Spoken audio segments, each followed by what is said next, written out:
There are 3 ways that you can get more business. 1, you can go to the marketplace and remind them that they need the kind of thing that you sell.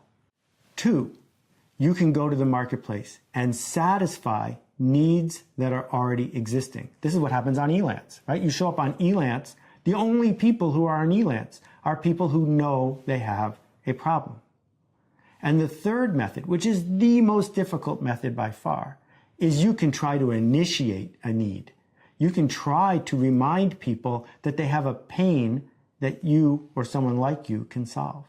Here's the challenge with that. The challenge with that is people who don't know they have a problem are very good at ignoring you.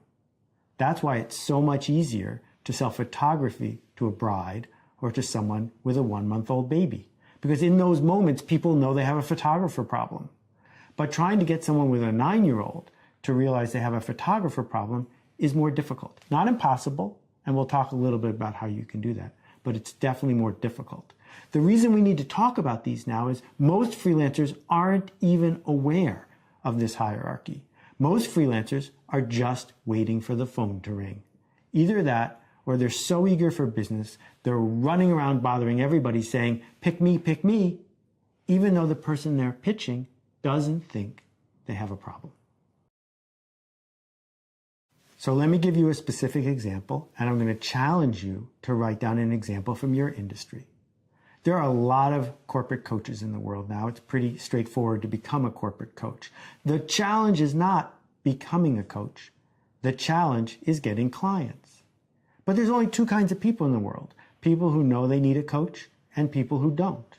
The people who know they need a coach probably have one, which means that the only way to become their coach is to get them to fire the coach they already have.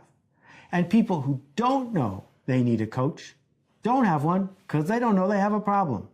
This is why it's difficult to be a corporate coach, because the number of people in the world who say to themselves, I need a coach and I don't know who to hire, is very small. So the challenge of the coach is to decide, I'm going to be so good and so famous that people will eagerly fire their existing coach and pick me instead. And plenty of successful coaches have figured out how to do that. Or to say, I'm going to do the hard work of building a groundswell within an organization or among individuals in a certain industry to get them to realize they have a problem that coaching can solve. But please understand, there's a big difference between you knowing that coaching is important and them knowing that coaching is important.